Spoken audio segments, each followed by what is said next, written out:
Dark episode for January the 29th, 2024. And let's double up again. I watched The Killing John. I watched The Killing of a Sacred Deer on Tubi. It was free on Tubi. I think The Lobster is also free on Tubi. This is after having watched Yorgos Lanthimos' most recent movie, Poor Things, at the theater, where The Killing of the Sacred Deer is possibly weirder in its effect than Poor Things, because Poor Things is fantastical and and just is out overtly, everything in it is just weirdly amazing, whereas like Killing a Sacred Deer is far more Bressonian flat affect in a kind of recognizable real world of antiseptic hospitals and um, very nicely made up rich doctor home for the most part. And yes, it has Barry Keoghan, whatever his name is, as this little box troll who casts some kind of weird spell upon the family of Colin Farrell, and Nicole Kidman, and and and their daughter and their son, Bob. Bob. I love his name, Bob. Where um, Colin Colin Farrell's character had been drinking, had been an alcoholic more than 3 years ago. Possibly him being intoxicated led to the death of Barry Keoghan's Martin's father. And he's enacted revenge, and he does it in kind of a weird, kind of nervous, twitchy Barry Keoghan kind of performance, where he says that you have to kill either your wife or one of your kids, or else all three of them will die, and there's nothing you can do unless you have to kill one of them. And it kind of unspools from there, and they unspool, all speaking in a very very kind of rapid patter, flat affect, Yorgos Lanthimos way. It's sort of, I think of Adam Egoyan. There's just a very indie filmmaker thing, which is just like everyone talks in kind of this kind of a tone, and there is no inflection, and maybe there's the odd explosion, but people are not doing that kind of Hollywood emotive acting where we're kind of really connecting with all the words and everything like that. It's like, no, it's very flat.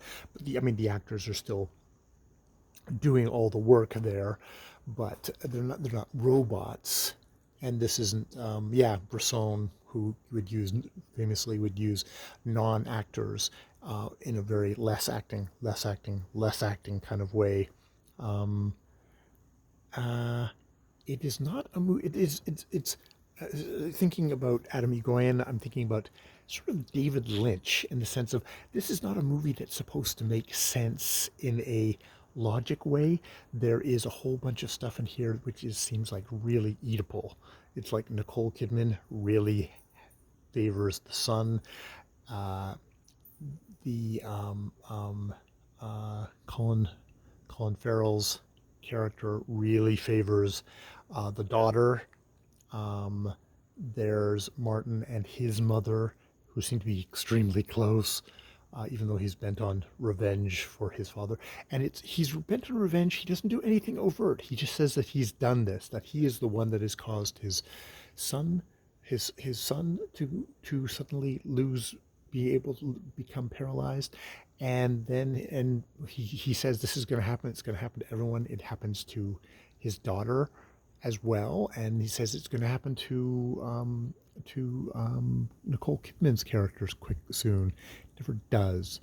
It's just like, it is so weird. And I mean, Yorgos Lanthimos obviously has the same music thing of these just like long sustained shots with these kind of music that really just kind of continues to heighten and ratchet up the thing.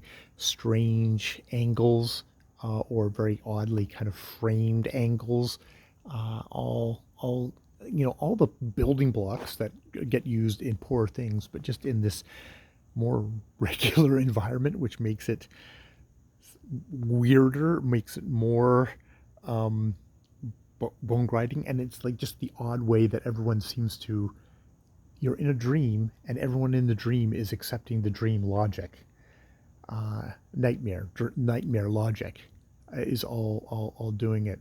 Um, uh, Barry Keoghan has a type, and I have to say, my estimation of Saltburn fell even more because I felt like, okay, Saltburn took took the concept of talented Mr. Ripley and just kind of did it again, very flat. Didn't do anything new. And I mean, I know that other things are doing, but there was just nothing new in it. And now I look at, oh, you cast Barry Keoghan in this. Yes, because he did the same exact fucking kind of I'm going to destroy your family kind of thing in Killing of a Sacred Deer. But in Killing of a Sacred Deer, it's far more disturbing because he's playing Barry Keoghan, but he's not, it's not logical, and he is far more, he is undercuttingly more malevolent in Saltburn, and it's like, you see how he does it and all this stuff, and it's just like it undercuts um, just the oddness of Barry Keoghan. So it's like it doesn't even do that right. It doesn't. It doesn't. This is a more effective use of Barry Keoghan. This Saltburn is kind of is trying to use Barry Keoghan because they've seen him used this way somewhere else, I guess.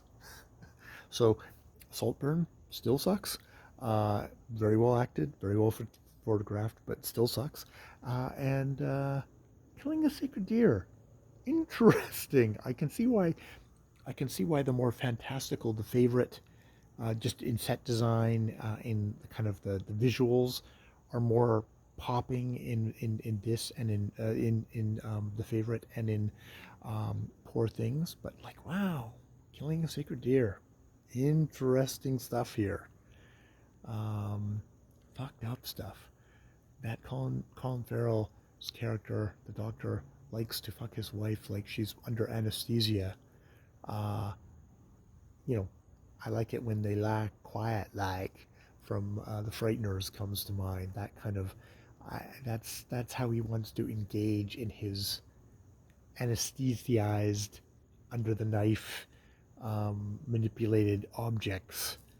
It's like that. This is like pointing heavily towards why his family is so endangered and so fucked up in a lot of ways. Like that, there's heavy. Is it Sins of the Father? I don't know. Something like that. Yeah. All right. I will leave it there. Interesting movie.